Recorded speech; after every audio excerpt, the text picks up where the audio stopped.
Thank you, Ian. Of course, I'm very honored and proud to stand here and basically present a new project that is funded by the European Commission. It was a strong competition, and therefore I'm the more proud to be here and present what we plan to do. And it will be a rather rough overview, reflecting a little bit back and basically looking into the future, but not going into too much details. And it has to do basically with this call that was out last year, PEC 33, and there were several key issues mentioned in the call that need to be addressed in this particular project. And it was to improve the efficiency of predictive toxicological testing, to address key areas of concern of human health. So human health was really important there. Also, by using these approaches, meet regulatory requirements. That was also very important.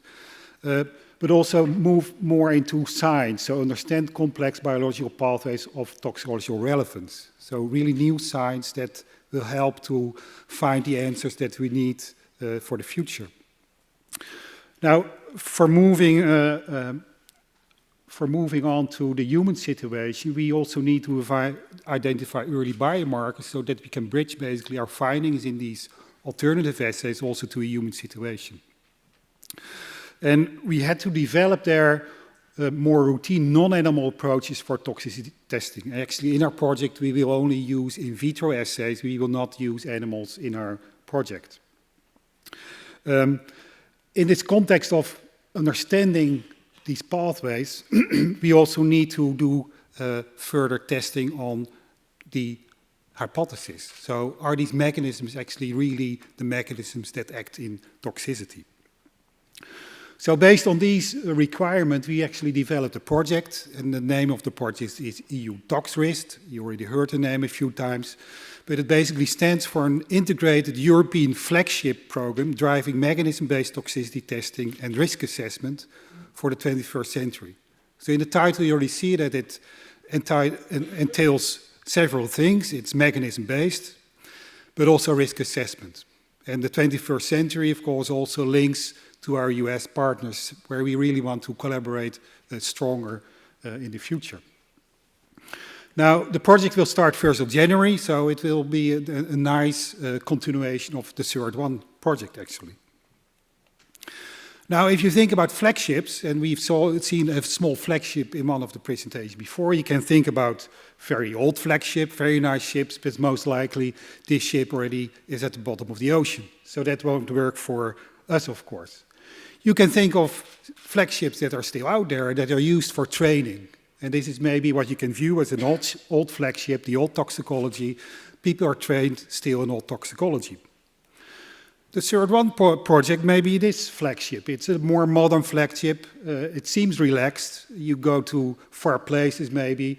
But what we are really looking for is the most ultra-modern flagship. And this ship is actually built in 2015, so it's the most modern ship that we can have. But most likely at the horizon, we are not there yet. If you look closely, you see a very small ship here, but our ship is maybe rather this ship over here. And this ship it's a flagship, but as you can see, it's built of all kinds of components. And this is actually a flexible flagship. We can build as we like it. So we are not bound to where we stand now, but really adding things on this flagship in the future during these coming 6 years that we have in the project. Now, if we dive into what the project will focus on, of course, we know a lot about toxicology, and we have all these nice textbooks that basically indicate all these mechanisms that we know of now.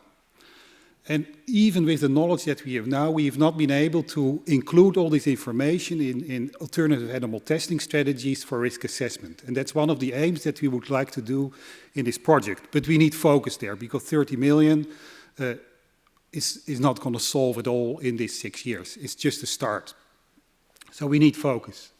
And the focus is on the one hand on toxicity endpoints. So in this entire arena, we have many types of endpoints, but we need focus there. It's on the assays and the assay throughputs. There are so many assays, but we cannot, of course, use them all. We need focus there. It's on the modeling components. What would we like to model?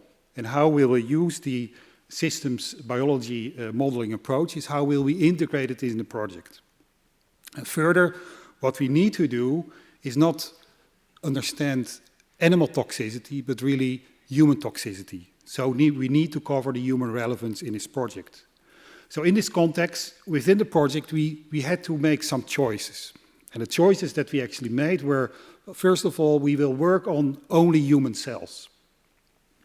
And we will use them in 2D and 3D systems, including tissue slices using fresh human material.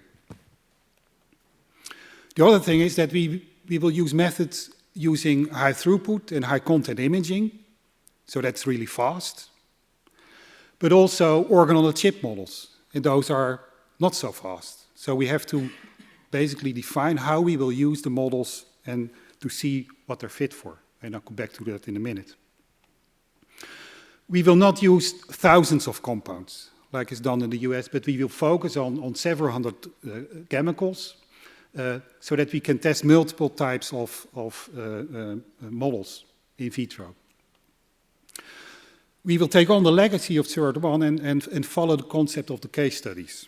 And really use case studies, and I'll give an example later how we will do this, and use the case studies throughout the different model systems that we have in the project.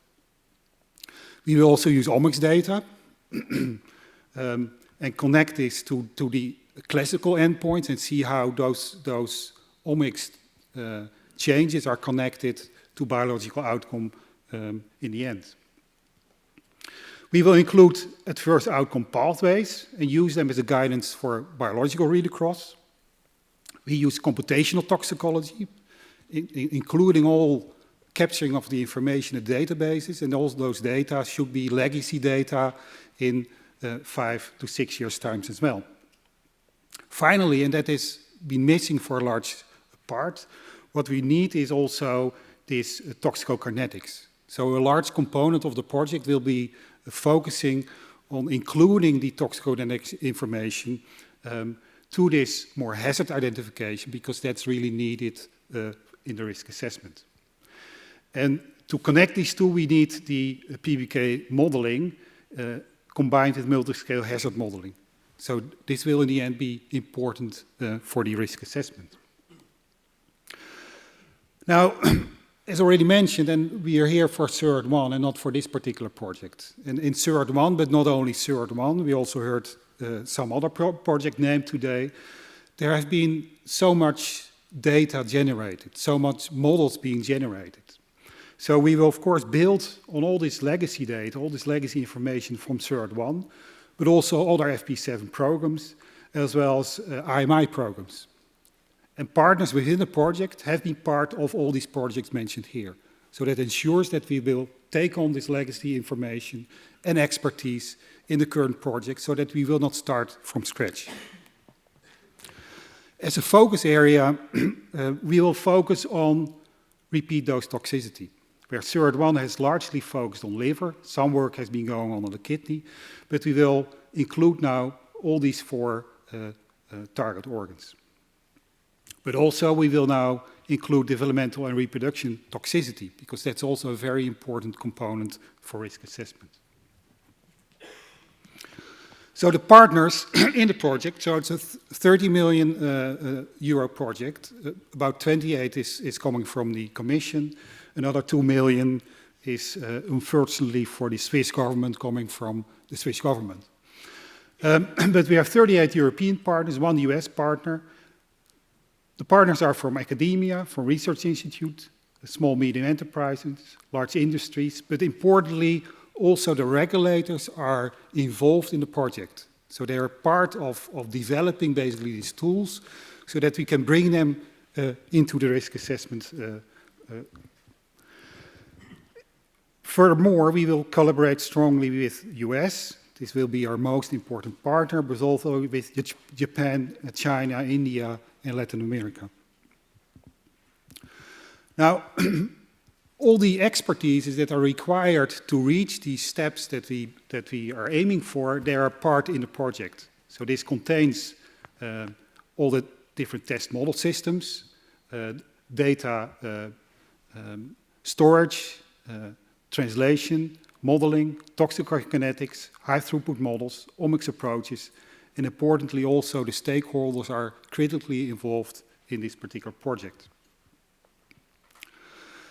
So to give you some idea on how we approach these models. So I mentioned here the 2D and 3D human cells and tissue slice models, as well as high content imaging and organ-on-a-chip models. So what is our vision there? Well, in the end, we want to predict what's going on in the in vivo situation in the intact organ. Typically, what we can do in vitro, if we do it high throughput, is just use simple cell lines.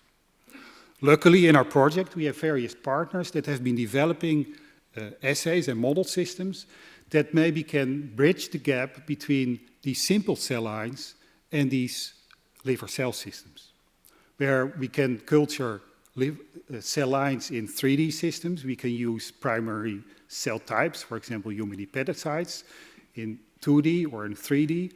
We can have them as disease model systems, but also integrate them in the project in organ-on-a-chip, where we have multiple organs in one system, which maybe brings you to an alternative for an in vivo system. To bridge to the human situation, we have precision-cut tissue slices, but we also bridge to the animal systems, not using animals, but using archived rodent material. Now, in this setting, what we can basically address here, for the simple models, the speed and the cost, they are reduced. Here we have the primary cells, and if we move along here, of course, the complexity in what we can do, this is all high throughput, but here the complexity increases, but the throughput decreases. Now, using these different models with the case studies, what we hope to address is to identify if these individual models are fit for a purpose. And if so, what purpose are these individual models fit for? And not only the individual models, but also if we use the different models together, can we integrate them in a particular fashion that we can better predict toxicity that is relevant for a human in vivo situation. Now, this is an example for a liver, but this will also happen for the other target organs.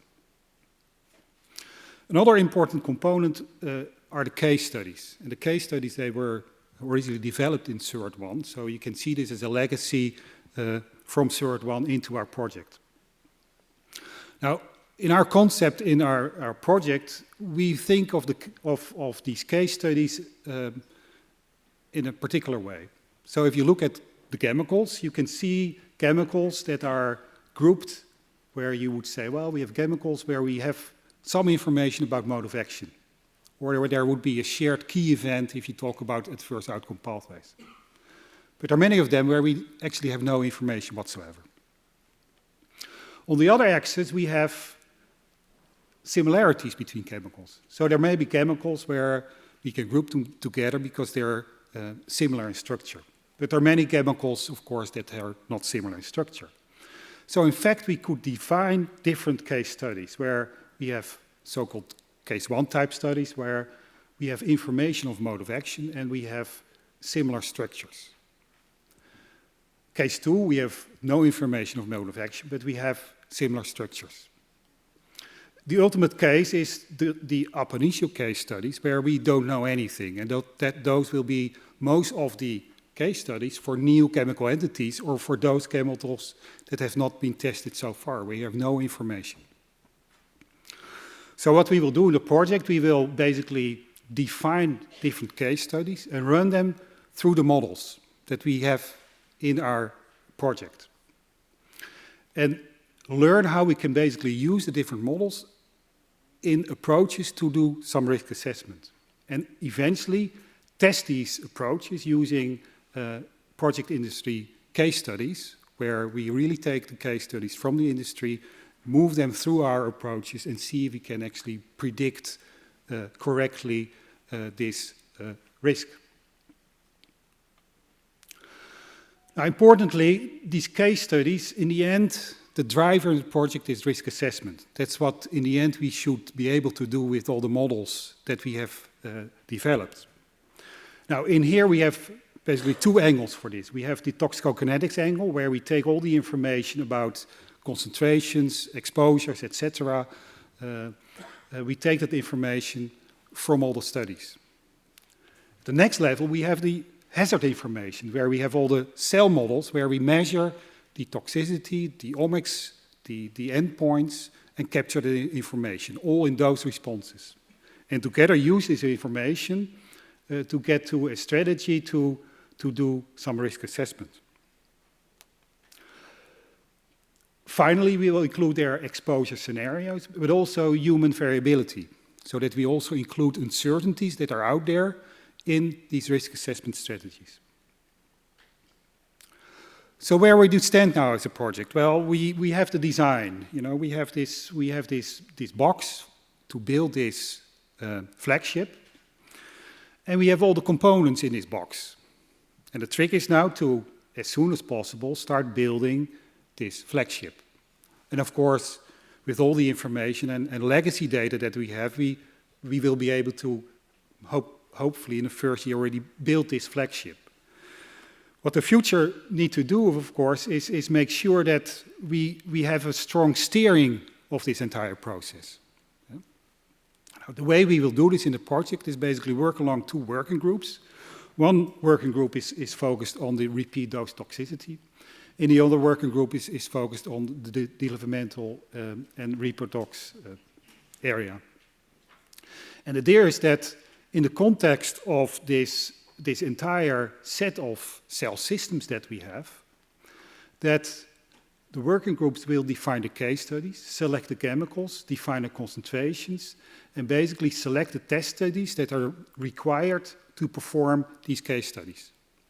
This will be done then in the different model systems, liver, kidney, lung, neuronal cells, as well as cells that are relevant for DART. And in the end, we will then get all the information, the biokinetics data, the omics data, cytotox data. All the data will feed back in the working group, and the working group will in the end determine whether a certain process and program can be integrated in a risk assessment strategy. Now, it's not only moving into this direction, but of course also take all the approaches that have been developed and try to exploit them in a commercial setting, so that these approaches will not stay only in academia, but will be integrated in these small to medium enterprises and can bring them basically to the market.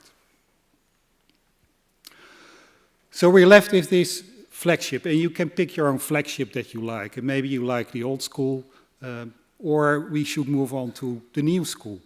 Yeah? And maybe in 2021, well, 22, I'm not sure, there will be an even more modern flagship. Possibly that flagship will be named after EU-ToxRisk. But we cannot do this, of course, on our own. I mean, it's a 30 million project. We have about 40 partners, but we need the collaborations with the other folks as well, including GRC, including our US partners. And Rusty spoke about it extensively, and I'm very happy to see that he already integrated our project in his slides. We need to interact with industry and regulatory stakeholders, include even more stakeholders where possible, and we are happy to take them on board.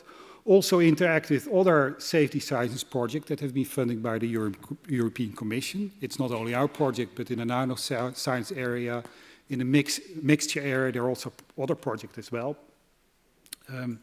Further anticipate interaction with Cosmetics Europe. The project is not sponsored by Cosmetics Europe, but of course we take on the legacy of CERT1, and we hope to continue our collaboration through the approaches that Cosmetics Europe will take. And finally, it's also an invitation to those CERT1 partners that have not been able to be part of our project due to competition or other reasons, to still try to collaborate with us. I basically open the floor here to start these collaborations and see where we can take on even more legacy data from CERT1 in our own project. And that's where I want to stop. You can read a little bit more at this website, where there was the press release of EU-ToxRisk, and certainly in the future this website will be filled with further information about the project. And I thank you for your attention.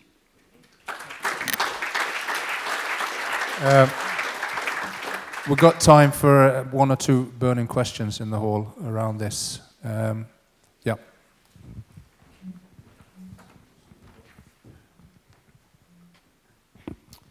Hi Bob, this is Erwin. Nice introduction to your project. I appreciate that you still have to give it a shape, as you clearly expressed. I couldn't hear you. That? I'm here. Yeah, I can see you now. I appreciate that what you showed us is a kind of a draft. You still have to shape the project. But I'm still interested to hear to what type of budget you intend to spare for applicability, to bring the methods you have and the approaches you develop to industry and to regulators. I cannot say off the top of my head, but of course we have maybe around 5 small medium enterprises in the project, the large industries, about 3 of them, and they should bridge together and basically integrate knowledge from the project also in their own settings as well, and see how we can bring that together to the market. Besides, of course, we can develop other or new companies that can take on this information as well. Yeah, but that still needs a budget. It's not coming for free, and it's an exercise that very often is severely underestimated. Yeah. So we have one particular work package that is specifically focused on this. And it's most likely in the orders of between 3 and 5 million euros that will be spent. Okay. Thank you for the interesting presentation. Matthias Herzler from BFR in Germany. Do you already have more specific ideas in which way you are planning to interact with regulators, as you put it? Because in previous framework projects, there were always informative meetings, or such as this one today. But a true interaction, meaning receiving input and maybe even reshaping your project in some way. Are there any plans yet? Yeah, so there's one work package that is specifically addressing the risk assessment, and that is integrating also regulators. So we have from 3 different regulator bodies throughout Europe, we have representatives in the project, one of which is in the steering committee of the project. So you can see, in effect, the risk assessment is really the belt of the project. So whatever we do, we have to basically reflect back and see, well, how can it contribute in the end to risk assessment? And therefore, the regulators are part of the project, but we will also involve other regulators as well. But at this moment, 3 of them are within the project. The sterling efforts that my co-chair, Derek, has put into Surat were a good straw man here, and they are going to be multiplied in effort. Intensity, I think, is a good thing to say. We have several people involved, so that's again experience from Surat, I think, really pointing the way. Okay. Of course, we are happy to also interact with regulators that just now hear about the project, and get them involved, for example, also at annual meetings to see what's going on. It's my feeling that the regulators need to be involved at an early step and not at the end of the project, and then see actually what you develop we cannot use. Yeah. One last question over there. Thank you. Just a very brief point. Emily McIver from the Humane Society International. Thank you for a fantastic presentation. I love your slide listing the collaboration that you're looking forward to. And I just want to ask you one question. We saw Cosmetics Europe put in the 25 million to get Surat 1 started. Are you looking forward to similar contributions from the other sectors represented here today? Chemicals, pesticides, biocides, possibly pharma, although I know they have the IMI. But let's see the other sectors more heavily involved in the funding as well. Thank you. Yeah, I will collect any funds outside in the break. And then no, of course. I mean, and these interactions are ongoing with Cosmetics Europe, and certainly already from the start from the project, we would like to collaborate with other organizations as well and see whatever we do, it's not only for cosmetics, it should be for any chemicals in any sector. These methods should be used. So we are happy to interact with any other organization. Again, optimizing impact, not having parallel lines, but having synergies. And that is easy to say, and sometimes harder to do. And so Surat had a stab within some of the IMI projects, particularly one of them, but came rather late in the journey. And getting that to work is actually a trick that we need to develop more. Thanks, Bob.